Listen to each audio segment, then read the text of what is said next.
ಓಂ ಶಾಂತಿ. ಇಂದಿನ ಮುರಳಿ ದಿನಾಂಕ 14 ನವೆಂಬರ್ 2025. ಇಂದಿನ ಮುರಳಿಯ ಮಹಾವಾಕ್ಯಗಳು: ऊंचते ऊंच पद पाना है तो याद की यात्रा में मस्त रहो. ಶ್ರೇಷ್ಠಾತಿ ಶ್ರೇಷ್ಠ ಪದವಿಯನ್ನು ಪ್ರಾಪ್ತ ಮಾಡಿಕೊಳ್ಳಬೇಕು ಎಂದರೆ ನೆನಪಿನ ಯಾತ್ರೆಯಲ್ಲಿ ಮಸ್ತಾಗಿರಬೇಕಿದೆ. ಯಹಿ ಹೇ ರೂಹಾನಿ ಫಾಸಿ, ಬುದ್ಧಿ ಅಪ್ನೆ ಘರ್ ಮೇ ಲಚ್ಕಿ ರಹೆ. ಇದು ರೂಹಾನಿ ಫಾಸಿ ಆಗಿದೆ. ನಿಮ್ಮ ಬುದ್ಧಿ ಸದಾ ಮೇಲೆ ಸಿಕ್ಕಾಕೊಂಡಿರಬೇಕು ಅಂತಾರೆ ಬಾಬಾ. ಶ್ರೇಷ್ಠ ಪದವಿ, ಸಂಗಮ ಯುಗದ ಶ್ರೇಷ್ಠ ಪದವಿ ಅಂತಂದರೆ ಜೀವನ್ ಮುಕ್ತ ಸ್ಥಿತಿ. ಜೀವನ ಕಲಿಯುಗದಲ್ಲಿ ನಡೀತಾ ಇದೆ. ಜೀವನದ ರೋಲ್ನ ಶರೀರ ಕಲಿಯುಗದಿದೆ, ರೋಗಿ ಇದೆ. ಆದರೂ ಸಹ ಇವೆಲ್ಲವುಗಳಿಂದ ಮುಕ್ತಾಗಿರುವಂತಹ ಜೀವನ್ಮುಕ್ತ, ಆನಂದದಾಯಿ ಮತ್ತು ನ್ಯಾರ ಪ್ಯಾರ ಅಶರೀರಿ ಸ್ಥಿತಿಯ ಒಂದೇನು ಅನುಭವ ಇದೆ, ಇಲ್ಲಿ ಬಹಳ ಮಜಾ ಬರುವಂಥದ್ದಿದೆ. ಸತ್ಯುಗದಲ್ಲಿ ಅಶರೀರಿ ಆಗಿರ್ತೀವಿ, ಸತ್ಯುಗದಲ್ಲಿ ಜೀವನ್ಮುಕ್ತ ಇರ್ತೀವಿ. ಆದರೆ ಅಲ್ಲಿ ಎಲ್ಲವೂ ಪರಿಸ್ಥಿತಿನೇ ಅನುಕೂಲ ಇರಬೇಕಾದ್ರ ಅನುಕೂಲ ಪರಿಸ್ಥಿತಿಯಲ್ಲಿ ಜೀವನ್ಮುಕ್ತ ಸ್ಥಿತಿಯ ಅನುಭವದ ಮಹತ್ವ ಇಲ್ಲ.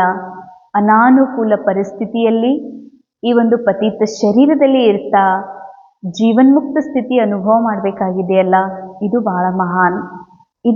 ಇದೇ ಶ್ರೇಷ್ಠ ಪದವಿ. ಸತ್ಯುಗದಲ್ಲಿ ತಗೊಳ್ಳೋದೊಂದು ಜಸ್ಟ್ ರೋಲಿಗಾಗಿ ನಾವು ಇಷ್ಟು ಪುರುಷಾರ್ಥ ಮಾಡಬೇಕಾಗಿಲ್ಲ. ಶ್ರೇಷ್ಠ ಪದವಿಗಾಗಿ. ಯಾವ ಪದವಿ? ಆತ್ಮನ ಉನ್ನತ ಅವಸ್ಥಾ, ಬಾಪ್ ಸಮಾನ ಸ್ಥಿತಿ. ಇದು ಶ್ರೇಷ್ಠ ಪದವಿ. ಇಂಥ ಒಂದು ಶ್ರೇಷ್ಠ ಪದವಿಯನ್ನು ಪಡಿಬೇಕು ಅಂತಂದರೆ ನೆನಪಿನ ಯಾತ್ರೆಯಲ್ಲಿರಿ. ನೆನಪಿನ ಯಾತ್ರೆ ಅಂದರೆ ಕೇವಲ ಬಾಬಾ ನೆನಪು ಮಾತ್ರ ಮಾಡೋದಲ್ಲ. ನಾ ಯಾರು ಮತ್ತು ನಾನು ಯಾರಲ್ಲ, ನಾನು ರೋಲ್ ಅಲ್ಲ, ರೋಲ್ನ ಮನಸ್ಸಲ್ಲ, ನಾನು ಕನಸು ಅಲ್ಲ, ಈ ಜಗತ್ತಿನ ವಸ್ತು ನಾನಲ್ಲ, ಸಂಬಂಧಗಳು ನಾನಲ್ಲ. ನಾನಂತೂ ಇವೆಲ್ಲವುಗಳಿಂದ ಭಿನ್ನವಾಗಿರುವಂತಹ ನಿರಾಕಾರ, ಅತಿ ಸೂಕ್ಷ್ಮ ಚೇತನ ನಾನಾಗಿದ್ದೀನಿ. ಅಂದ ಮೇಲೆ ನಾನು ಯಾರಿದ್ದೀನಿ, ಯಾರಲ್ಲ, ನನ್ನವ್ರು ಯಾರು, ನನ್ನವ್ರು ಯಾರಲ್ಲ ಅನ್ನುವ ಸತ್ಯವನ್ನು ಅರಿತು ನಡೆಯೋದೇ ನೆನಪಿನ ಯಾತ್ರೆಯಾಗಿದೆ. ಬಾಬಾ ಹೇಳ್ತಾರೆ, ಇದೇ ಈ ಒಂದು ಆತ್ಮಕ್ಕೆ ಫಾಸಿ ಅಂದರೆ ನೇಣುಗಂಬ ನಮಗೆ ಪರಮಧಾಮ ಆಗಿದೆ. ಅಂದರೆ ನಮ್ಮ ನೇಣುಗಂಬಕ್ಕೆ ಏರಿದಂಥ ವ್ಯಕ್ತಿಯ ಗೋಣ್ ಮೇಲೆ ನೇಣುಗಂಬಕ್ಕೆ ಜೋತ್ ಬಿದ್ದಿರ್ತದ. ಹಾಗೆ ಬಾಬಾ ಹೇಳ್ತಾರೆ, ನಿಮ್ಮ ಬುದ್ಧಿ ಎಲ್ಲಿ ಸಿಕ್ಕಾಕೋಬೇಕು, ಎಲ್ಲಿ ಅಂಟ್ಕೋಬೇಕು ಅಂದರೆ ಆ ಪರಮಧಾಮದ ಪರಮ ಅವಸ್ಥೆಯೊಳಗ, ಪರಮಾತ್ಮ ತಂದೆ ಸ್ಮೃತಿಯೊಳಗ ಈ ಚಿತ್ತ ನಿಲ್ಲಬೇಕಂತಾರೆ ಬಾಬಾ. ಇದರಿಂದಲೇ ತಮ್ಮ ಬುದ್ಧಿ ಸ್ಥಿರ ಆಗಲಿಕ್ಕೆ, ಯಾಕಂದರೆ ಇದಕ್ಕೆ ಸ್ಥಿರವಾದ ತಂದೆಯ ಜೊತೆಗೆ ಕನೆಕ್ಟ್ ಮಾಡೋದ್ರಿಂದ ಇದು ಬುದ್ಧಿನೂ ಕೂಡ ನಿಧಾನವಾಗಿ ಸ್ಥಿರ ಆಗ್ತದೆ. ಪ್ರಶ್ನ: जिनकी बुद्धि में ज्ञान की धारणा नहीं होती है उनकी निशानी क्या होगी? ಯಾರ ಬುದ್ಧಿಯಲ್ಲಿ ಜ್ಞಾನದ ಧಾರಣೆ ಆಗೋದಿಲ್ವೋ ಅವರ ನಿಶಾನಿ ಏನಾಗಿದೆ? वह छोटी छोटी बातों में रंज होते रहेंगे. ಬಾಬಾ ಹೇಳ್ತಾರೆ, ಇದು ಪರಮ ಉನ್ನತ ಜ್ಞಾನ, ಬಹಳ ಪರಾಕಾಷ್ಠತೆಯನ್ನು ಮುಟ್ಟಿಸುವಂತಹ ಜ್ಞಾನ ಆಗಿದೆ. ನನ್ನೊಂದಿಗೆ ಮಿಲನ ಮಾಡಿಸುವಂತಹ, ನನ್ನನ್ನು ಪರಮಾತ್ಮನೊಂದಿಗೆ ಮಿಲನ ಮಾಡಿಸುವಂತಹ ಬಹಳ ಶ್ರೇಷ್ಠವಾದಂತಹ ಜ್ಞಾನ ಇದು. ಈ ಜ್ಞಾನವನ್ನು ಕೇಳಿದ ಮೇಲೂ ಕೂಡ, ತಿಳಿದುಕೊಂಡ ಮೇಲೂ ಕೂಡ ಧಾರಣೆ ಆಗೋದಿಲ್ಲ ಅಂತಂದ್ರೆ ಅದರ ನಿಶಾನಿಗಳೇನು ಅಂತ ಕೇಳ್ತಾರೆ ಬಾಬಾ. ಯಾರಿಗೆ ತಿಳಿದಿಲ್ಲ ಅನ್ಲಿಕ್ಕೆ ಏನು ಗುರುತು? ಎಲ್ಲರೂ ಕುಮಾರಿಯರು ನಾವು ಜ್ಞಾನಿ ಅಂತ ಹೇಳ್ಕೋತಾರ. ನಾವು 5 ವರ್ಷದ ಜ್ಞಾನಿ, 10 ವರ್ಷದ ಜ್ಞಾನಿ, 20 ವರ್ಷದ ಜ್ಞಾನಿ ಅಂತ ಹೇಳ್ತಾರೆ. ಆದರೆ ಅವರಿಗೆ ಜ್ಞಾನ ತಿಳಿದದ್ದು ತಿಳಿಲಾರದ್ದು ಗುರುತೇನು, ನಿಶಾನಿ ಏನು? ವಹ ಚೋಟಿ ಚೋಟಿ ಬಾತೊಮ್ಮೆ ರಂಜ್ ಹೋತೆ ರಹತೆ ಹೇ. ಜ್ಞಾನ ತಿಳಿದಿಲ್ಲ ಅನ್ನಲಿಕ್ಕೆ ಗುರುತೇನು ಅಂತಂದರೆ ಚಿಕ್ಕ ಚಿಕ್ಕ ಮಾತುಗಳಲ್ಲಿ ಅವರು ಬೇಗನೆ ನಾರಾಜ್ ಆಗ್ತಾರೆ, ಬೇಜಾರು ಮಾಡ್ಕೋತಾರೆ, ಮನಸ್ಸಿಗೆ ಕೆಟ್ಟ ಮಾಡ್ಕೋತಾರ, ತಾಪ ಮಾಡ್ಕೋತಾರ ಅಂತಂದ್ರೆ ಜರೂರ್ ಅವರಿಗೆ ಈ ಜ್ಞಾನ ಇನ್ನೂ ಹತ್ತೇ ಇಲ್ಲ, ತಿಳಿದೇ ಇಲ್ಲ ಅಂತ ಅರ್ಥ. ಜಿಸ್ಕಿ ಬುದ್ಧಿ ಮೇ ಜಿತ್ನಾ ಜ್ಞಾನ ಧಾರಣ ಹೋಗ ಉತ್ನಾ ಉಸೇ ಖುಷಿ रहेगी. ಯಾರಿಗೆ ಎಷ್ಟು ಜ್ಞಾನ ಧಾರಣೆ ಆಗ್ತದೋ ಅವರಿಗೆ ಅಷ್ಟೊಂದು ಖುಷಿ ಇರ್ತದೆ. बुद्धि में अगर यह ज्ञान रहे कि अभी दुनिया को नीचे जाना ही है, इसमें नुकसान ही होना है, तो कभी रंज नहीं होंगे, सदा खुशी रहेंगे. ಬಹಳ ಬಹಳ ಗುಹ್ಯವಾದಂತಹ, ಬಹಳ ಅತಿ ಸೂಕ್ಷ್ಮವಾದಂತಹ, ಅನೇಕ ಬಾರಿ ಕೇಳಿದ್ದೀವಿ ಅಂತಂದ್ರೂ ಕೂಡ ಈ ಒಂದು ಮಹಾವಾಕ್ಯದಲ್ಲಿ ಬಹಳ ಗುಹ್ಯತೆಯನ್ನು ತುಂಬಿದೆ. ಯಾಕೆ ಅಂದರೆ ಬಾಬಾ ಹೇಳ್ತಾರೆ, ಮಕ್ಕಳು ಸದಾ ಖುಷಿಯಲ್ಲಿರಬೇಕು. ಜ್ಞಾನಿ ಮಕ್ಕಳು ಅವಶ್ಯ ಖುಷಿಯೊಳಗಿರ್ತಾರೆ. ಖುಷಿ ಯಾರಿಗಿರುವುದಿಲ್ಲ ಅಂತಂದರೆ ಯಾರು ನಾರಾಜಾಗ್ತಾರ. ಯಾಕೆ ನಾರಾಜಾಗ್ತಾರ? ಯಾಕೆ ಅಂತಂದರೆ ಅವರಿಗೆ ಈ ನಾಟಕದ ರಹಸ್ಯ ತಿಳ್ಕೊಂಡಿಲ್ಲ ಅಂತಾರೆ ಬಾಬಾ. ಇದೊಂದು ವಿಶ್ವ ನಾಟಕ, ಇದೊಂದು ಫಿಲಮ್, ಇದೊಂದು ಶೋ ಆಗಿದೆ. ಈ ಶೋದಲ್ಲಿ ಡೈರೆಕ್ಟರ್ ಏನು ತೋರಿಸ್ಬೇಕಾಗಿದೆ? ಈ ವಿಶ್ವ ನಾಟಕದ ಡೈರೆಕ್ಟರ್ ಪರಮಾತ್ಮ. ಈ ಒಂದು ಡ್ರಾಮಾದ ಒಂದು ಸ್ಕ್ರಿಪ್ಟ್ ಏನಿದೆ, ಸ್ಟೋರಿ ಇದೆ, ಬಹಳ ವಿಶಾಲವಾದಂಥ ಸ್ಟೋರಿ. ಈ ಸ್ಟೋರಿಯಲ್ಲಿ ಏನು ತೋರಿಸಲಾಗಿದೆ ಅಂದರೆ, ಈ ಸ್ಟೋರಿಯ ಶುರುದೊಳಗೆ ಆತ್ಮಗಳು ಈ ನಾಟಕದಲ್ಲಿ ಎಂಟರ್ ಆಗ್ತಾರೆ. ಅದಾದಮೇಲೆ ಸುಂದರ ಸತ್ಯುಗದ ಜಗತ್ತಿನ ನಿರ್ಮಾಣ, ಅಲ್ಲಿ ಎಲ್ಲವೂ ಸತೋ ಪ್ರಧಾನ, ಸುಂದರ, ಪವಿತ್ರ, ಪರಸ್ಪರ ಮಧುರತೆ, ಪ್ರೇಮ ಇದನ್ನೆಲ್ಲ ತೋರಿಸಲಾಗಿದೆ ಫಿಲ್ಮ್ ಒಳಗೆ. ಇದಾದ ಮೇಲೆ ಅಲ್ಲಿರುವಂತಹ ಎಲ್ಲ ಆತ್ಮರ ಪಾರ್ಟ್ ಬದಲಾಗ್ತದ. ಪಾತ್ರದಲ್ಲಿ ದೇವತಾ ಜೀವನ ಹೋಗಿ ಮನುಷ್ಯ ಜೀವನವನ್ನು ತೋರಿಸಲಾಗಿದೆ. ಸಮೃದ್ಧಿಯೊಳಗ, ಸಂಪನ್ನತೆಯೊಳಗ ಸ್ವಲ್ಪ ಸ್ವಲ್ಪ ಕಡಿಮೆ ತೋರಿಸಲಾಗ್ತದೆ. ಸೂಕ್ಷ್ಮ ರೂಪದಲ್ಲಿ, ಸ್ಥೂಲ ರೂಪದಲ್ಲಿ ಬದಲಾವಣೆ ಕಾಣ್ತದ ಡ್ರಾಮಾದೊಳಗ. ಅದಾದಮೇಲೆ ದ್ವಾಪರದ ನಂತರ ಕಲಿಯುಗದಲ್ಲಿ ಬಹಳ ಮನುಷ್ಯ ಕೆಳಗೆ ಬೀಳೋದು ಅಂತಂದರೆ ಸ್ಥಿತಿಯಿಂದ, ಮನೋಸ್ಥಿತಿಯಿಂದ ಕೆಳಗೆ ಇಳಿತಾನೆ. ಮತ್ತು ವಿಚಾರದಲ್ಲಿ ಕೂಡ ಬಹಳ ಕೀಳು ಮಟ್ಟದ ಕಲಿಯುಗಿ ವಿಚಾರವುಳ್ಳವನಾಗ್ತಾನೆ. ಅಷ್ಟೇ ಅಲ್ಲದೆ ಅವನ ಪ್ರತಿಯೊಂದು ಜೀವನದ ಪ್ರತಿ ಹೆಜ್ಜೆಯಲ್ಲೂ ಕೂಡ ಅನೇಕ ತಪ್ಪುಗಳನ್ನು ಮಾಡ್ತಾ ಇರೋದನ್ನು ಸಿನಿಮಾ ಸ್ಕ್ರಿಪ್ಟ್ನಲ್ಲಿ ಈ ರೀತಿ ತೋರಿಸಲಾಗಿದೆ. ಇದು ಕಲಿಯುಗದ ಒಂದು ನಿಶಾನೆ. ಇದೆಲ್ಲ ಎಲ್ಲಿದೆ? ಸಿನಿಮಾದಲ್ಲಿ. ಸಿನಿಮಾನ ಇದೇ ರೀತಿಯಾಗಿ ತೋರಿಸ್ಬೇಕಾಗಿದೆ.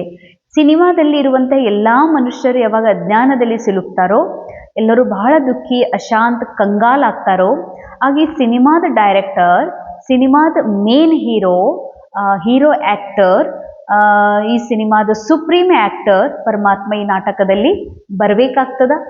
ಬಂದು ಎಲ್ಲರಿಗೂ ಕೂಡ ಜಾಗೃತ ಮಾಡ್ತಾರೆ ಜ್ಞಾನದ ಒಂದು ಶಕ್ತಿಯಿಂದ.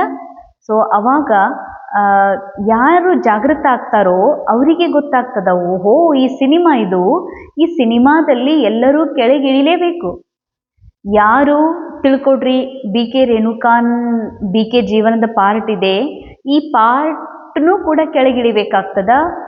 ಈ ಜಗತ್ತಿನಲ್ಲಿ ಏನೆಲ್ಲ ನೋಡ್ತಾ ಇದ್ದೀವಿ, ಯಾರಿಗೆ ನಾವು ನಮ್ಮವ್ರು ಅನ್ಕೊಂಡಿದ್ದೀವಿ, ಅವ್ರ ಪಾತ್ರದೊಳಗ, ವ್ಯಾಲ್ಯೂಸ್ ಒಳಗ, ನೈತಿಕತೆಯೊಳಗ, ಮಾತಿನೊಳಗ, ಧರ್ಮದಲ್ಲಿ ಅವ್ರು ಕೆಳಗಿಳಿಲೇಬೇಕು. ಇಳುವುದೇ ಸ್ಕ್ರಿಪ್ಟಲ್ಲಿ ಫಿಕ್ಸ್ಡ್ ಇದೆ. ಆ ಸ್ಕ್ರಿಪ್ಟಲ್ಲಿ ಇದೇ ರೀತಿ ತೋರಿಸಿದೆ. ಸಂಪೂರ್ಣ ತಮೋ ಪ್ರಧಾನ್, ಝಡ್ಝಡಿ ಭೂತ್, ಪೂರಾ ಗಿರಾವಟ್, ಪೂರಾ ಯಾವಾಗ ಕೆಳಗೆ ಬೀಳ್ತಾರೋ ಅವಾಗೆ ಅವರು ಶ್ರೇಷ್ಠ ಜ್ಞಾನಿ ಆಗಲಿಕ್ಕೆ ಸಾಧ್ಯ ಇದೆ. ಅಂದಮೇಲೆ ಈಗ ಒಬ್ಬ ಮದರ್ ತಿಳ್ಕೊತಾಳ, ನನ್ನ ಮಗಳು ಇನ್ನೂ ಒಳ್ಳೆಯವಳಾಗ್ತಾಳ, ತಿಳುವಳಿಕೆ ಉಳ್ಳವಳಾಗ್ತಾಳ, ಇನ್ನೂ ಓದುತ್ತಾಳ, ಮುಂದೆ ನೌಕರಿ ಮಾಡ್ತಾಳ, ಮನೆ ಬೆಳಗ್ತಾಳ ಅಂತ ತಿಳ್ಕೊಂಡಿರ್ತಾನೆ ಒಬ್ಬ ಮದರ್ ತನ್ನ ಮಗನ ಬಗ್ಗೆ ಮತ್ತು ತನ್ನ ಮಗಳ ಬಗ್ಗೆ. ಆದರೆ ಮಗಳ ಜೀವನದಲ್ಲಿ, ಮಗನ ಜೀವನದಲ್ಲಿ ಇನ್ನೊಂದಿಷ್ಟು ಗಿರಾವಟ್ ನೋಡಿ, ಅಂದರೆ ಅವರು ಸುಳ್ಳು ಹೇಳೋದು ನೋಡಿ, ಆ ಮಕ್ಕಳು ಓದದೇ ಇರೋದು, ಏಕಾಗ್ರತೆ ಇಲ್ಲದೆ ಅಲೆದಾಡೋದು, ಜಗಳ ಮಾಡೋದು, ತಂದೆ ತಾಯಿಗೆ ವಿರೋಧ ಮಾಡೋದು ನೋಡಿ ಅಪ್ಪ ಅಮ್ಮಗೆ ಅನ್ನಿಸ್ತದೆ, ಇದು ಏನಿದು, ನಾವೇನೆಲ್ಲ ಕನಸು ಕಂಡಿದ್ದೀವಿ, ಹಿಂಗಾಯ್ತಲ್ಲ ಅಂತ ಭಾಳ ನಾರಾಜಾಗ್ತಾರ. ಮಾತಿಗೂ ನಾರಾಜಾಗ್ತಾರ. ಹಿಂಗೆ ಯಾಕೆ ಮಾಡ್ತಾರೆ ಇವರು, ಸೊಸೆ ಹಿಂಗೆ ಯಾಕೆ ಮಾಡ್ತಾಳ, ಮಗಳು ಹಿಂಗೆ ಯಾಕೆ ಮಾಡ್ತಾಳ, ಮಗ ಹೀಗೆ ಯಾಕೆ ಮಾಡ್ತಾನೆ, ಪತಿ ಹೀಗೆ ಯಾಕೆ ಮಾಡ್ತಾರೆ. ಅರೆ ಬಾಬಾ ಹೇಳ್ತಾರೆ, ಮಕ್ಕಳೇ ಇದೆಲ್ಲ ಮಾಡ್ತಾ ಇರೋದು ಎಲ್ಲಿ? ಸಿನಿಮಾದೊಳಗ, ಫಿಲ್ಮ್ ಒಳಗ. ಫಿಲ್ಮ್ನ ಸ್ಟೋರಿ ಏನಿದೆ? ಕೆಳಗೆ ಬೀಳೋದು, ಇನ್ನೊಂದಿಷ್ಟು ಇಳಿಯೋದು, ನೈತಿಕವಾಗಿ, ಮಾನಸಿಕವಾಗಿ, ಧಾರ್ಮಿಕವಾಗಿ ಎಲ್ಲ ರೀತಿಯಿಂದ ಕೆಳಗೆ ಇಳಿಯೋದು ಪಾತ್ರದೊಳಗೆ. ಆತ್ಮ ಇಳಿಯೋದೇ ಇಲ್ಲ. ಆತ್ಮ ಅನಾದಿ, ಅವಿನಾಶಿ, ಸದಾ ಶುದ್ಧ, ಸದಾ ಶಾಂತಿದೆ. ರೋಲ್ ಮಾತ್ರ ಕೆಳಗಿಳಿಲೇಬೇಕು. ಯಾರಿಗೆ ರೋಲ್ ಕೆಳಗಿಳಿಲೇಬೇಕು? ನಾವು ಯಾರಿಗೆ ಭಾಳ ಸತ್ಯ ಇವರು ಅಂತ ತಿಳ್ಕೊಂಡಿದ್ವಿ, ಅವರು ಸುಳ್ಳು ಹೇಳೋದು ನೋಡಿದ್ರ ಆಘಾತ ಅನ್ನಿಸ್ತದ ಮನಸ್ಸಿಗೆ. ಅರೆ ಇವರು ಸುಳ್ಳು ಹೇಳೋದು ಕಲ್ತ್ರೆ ಯಾವಾಗಿಂದ ಅಂತ. ಯಾರು ನಮ್ಗೆ ಕೇರ್ ಮಾಡೋದು ಬಿಡ್ತಾರೋ ಅವಾಗ ಅನಿಸ್ತೀವಿ, ಇಷ್ಟೆಲ್ಲ ಪ್ರೀತಿ ಕೊಡೋರು ನಮ್ಗೆ ಹೀಗೆ ಮಾಡಿದ್ರಾ, ನಮ್ಮ ಹಿಂದೆ ಈ ಥರ ಚೂರಿ ಹಾಕೋರದಾರಲ್ಲ ಅಂತ ಬೇಜಾರು ಮಾಡ್ಕೋತಾರ. ಅರೆ ಹಂಗಿಲ್ಲ, ಇದು ಎಲ್ಲ ನಾಟಕದಲ್ಲಿದೆ. ನಾಟಕ ಇನ್ನೂ ಇನ್ನೂ ಇನ್ನೂ ಕೆಳಮಟ್ಟಕ್ಕೆ ಹೋಗಬೇಕು. ಅವಾಗಲೇ ಸುಪ್ರೀಂ ಹೀರೋ ಬಂದು ಎಲ್ಲರನ್ನ ಜಾಗೃತ ಮಾಡಿ ಮತ್ತೆ ಮೇಲ್ ಸ್ಥಿತಿಗೆ ಕರ್ಕೊಂಡು ಹೋಗ್ತಾರೆ. ಮತ್ತೆ ಆ ಸುಪ್ರೀಂ ಆ್ಯಕ್ಟರ್ನ ಜೊತೆಗೆ ಇನ್ನೂ ಸಬ್ ಆ್ಯಕ್ಟ್ರೆಸ್ ಇದ್ದಾರೆ, ಕೋ ಆ್ಯಕ್ಟ್ರೆಸ್ ಇದ್ದಾರೆ. ಆ ಎಲ್ಲ ಆ್ಯಕ್ಟ್ರೆಸ್ಸನ್ನು ಜೊತೆಯಲ್ಲಿ ಕರ್ಕೊಂಡು ಹೀರೋ ಎಲ್ಲರನ್ನ ಮೇಲೆತ್ತುವ ಕಾರ್ಯವನ್ನು ಮಾಡಿಸ್ತಾರೆ. ಇದು ಈ ಸಿನಿಮಾದ ಒಂದು ಖೂಬಿ. ಅಂದಮೇಲೆ ಬಾಬಾ ಹೇಳ್ತಾರೆ, ಯಾರಿಗೆ ಈ ಸಿನಿಮಾದ ರಹಸ್ಯ ಗೊತ್ತಿದೆಯೋ ಇನ್ನೂ ಇದು ಕೆಳಮಟ್ಟಕ್ಕೆ ಹೋಗಬೇಕು ಅಂದರೆ ಪ್ರಕೃತಿ ಇನ್ನೂ ಹಾನಿ ಆಗೋದೇ, ಈ ಬಿಸಿಲು, ಹವಾಮಾನ, ಪ್ರಾಕೃತಿಕ ಆಪತ್ತುಗಳು ಇನ್ನೂ ಹೆಚ್ಚುವೇ, ರೋಗಗಳ ಸಂಖ್ಯೆ ಇನ್ನೂ ಹೆಚ್ಚಾಗುವುದೇ, ಸಂಬಂಧಗಳಲ್ಲಿ ಇನ್ನೊಂದಿಷ್ಟು ಕಹಿತನ ಹೆಚ್ಚಾಗುವುದೇ, ಇದು ಎಲ್ಲಿ ಸಿನಿಮಾದೊಳಗೆ, ಸ್ಟೋರಿ ಒಳಗೆ. ಸೊ ಮತ್ತು ಅಂದಮೇಲೆ ಅದೇ ಥರನೇ ನಮ್ಮ ಎದುರುಗಡೆಗೆ ಕಾಣಿಸ್ತದ. ಯಾರು ಈ ಸತ್ಯ ತಿಳ್ಕೊಂಡಾರೋ ಅವ್ರು ಎಂದಿಗೂ ನಾರಾಜಾಗೋದಿಲ್ಲ, ಅವ್ರು ಸದಾ ಖುಷಿ ಇರ್ತಾರೆ. ಯಾರು ಈ ಸತ್ಯವನ್ನು ಸ್ವೀಕಾರ ಮಾಡೋಕ್ಕಾಗವಲ್ದು, ಬ್ರಹ್ಮಕುಮಾರ್ ಆದಮೇಲೂ ಕೂಡ ಅವ್ರ ಮಾತಿಗೂ ನಾರಾಜಾಗ್ತಾರೆ.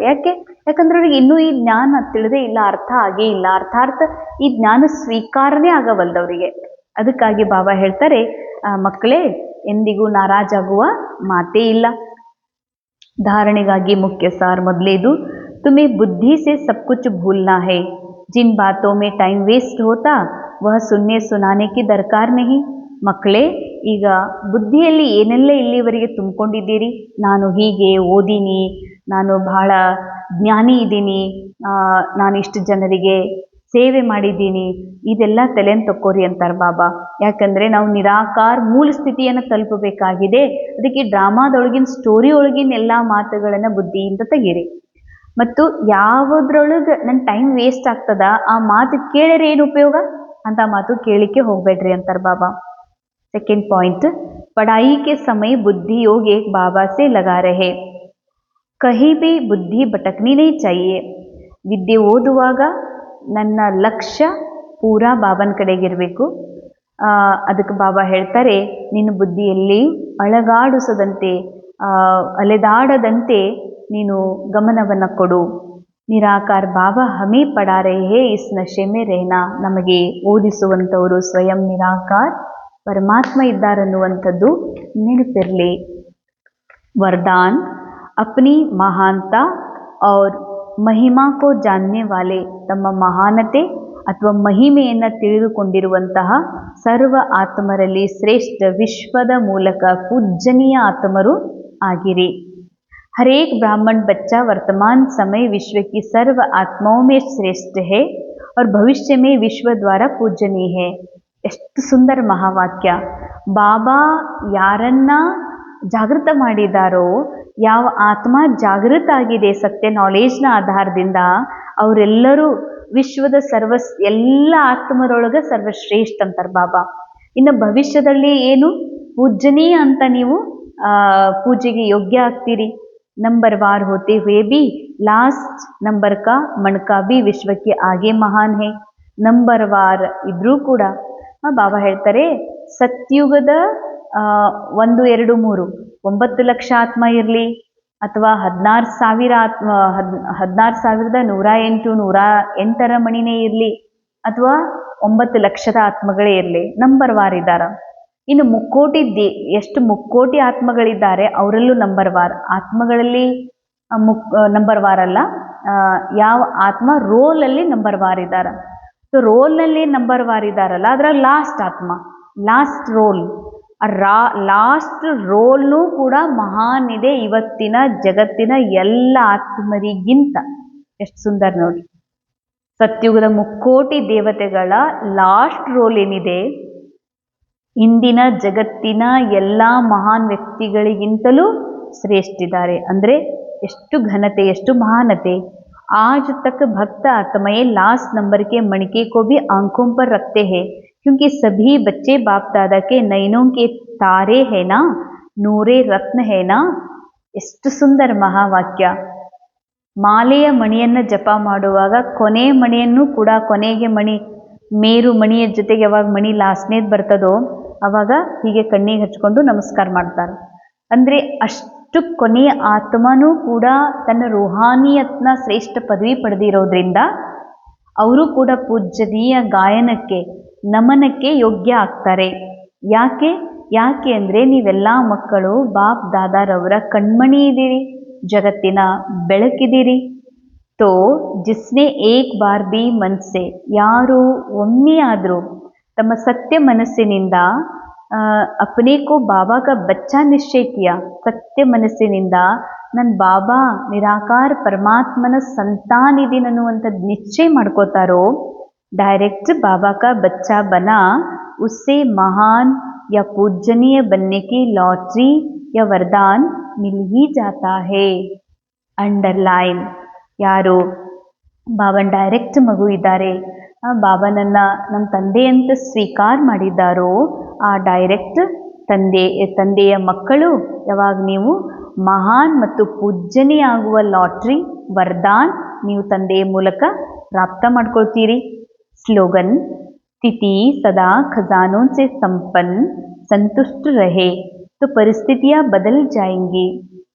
ಎಷ್ಟು ಖೂಬ್ಸೂರತ್, ಎಷ್ಟು ಸುಂದರ ಮಹಾವಾಕ್ಯ, ಶಕ್ತಿಶಾಲಿ ಮಹಾವಾಕ್ಯ. ಮಕ್ಕಳೇ, ನಿಮ್ಮ ಸ್ಥಿತಿ ಸದಾ ಖಜಾನೆಯಿಂದ ಭರ್ಪೂರಿತ್ತಂದ್ರ, ನಮ್ಮ ಮನೋಸ್ಥಿತಿ ಮಾನಸಿಕ ಒಂದು ಸ್ಟೇಟಸ್ ಸದಾ ಸರ್ವ ಖಜಾನೆಯಿಂದನೂ ಸಂಪನ್ನ ಇಟ್ಕೊಂಡಿದ್ನಿ ಅಂತಂದರೆ ಪರಿಸ್ಥಿತಿನೂ ಬದಲಾಗ್ತಾವ ಅಂತಾರೆ ಬಾಬಾ. ಅದ್ಭುತ, ವಂಡರ್ಫುಲ್.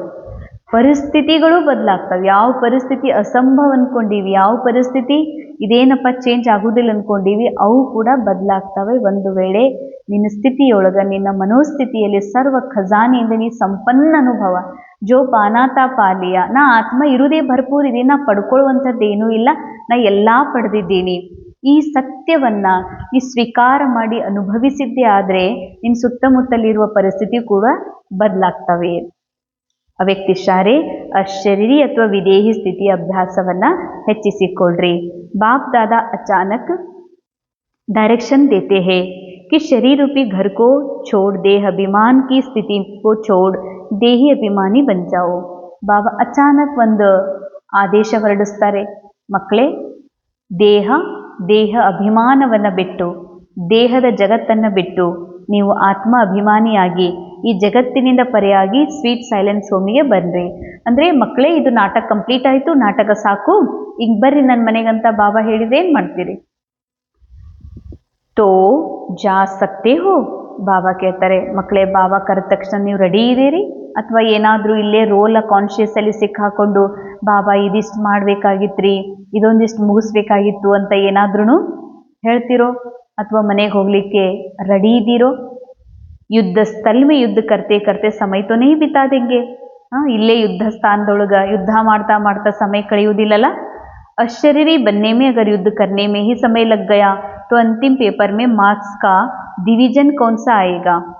ಅಂತಿಮ ಸಮಯದೊಳಗೆ ನೀವೊಂದು ವೇಳೆ ಪರೀಕ್ಷೆಯನ್ನು ಪ್ರಶ್ನೆ ಓದೋದ್ರಲ್ಲೇ ಪಾಸ್ ಮಾಡಿಬಿಟ್ರಿ ಟೈಮನ್ನು, ಅಥವಾ ನೀವು ಎಲ್ಲ ಸಮಯವನ್ನು ಹೆಂಗೆ ಮಾಡಲಿ ಏನು ಮಾಡಲಿ ಅನ್ನೋದ್ರಾಗ ಕಳೆಬಿಟ್ರಿ ಅಂದರೆ ಫೈನಲ್ ಪೇಪರ್ ಒಳಗೆ ಯಾವ ಡಿವಿಷನ್ ಒಳಗೆ ಬರ್ತೀರಿ, ಯಾವ ರ್ಯಾಂಕಿಂಗ್ ಲಿಸ್ಟ್ ಒಳಗೆ ಬರ್ತೀರಿ ಅಂತಾರೆ ಬಾಬಾ.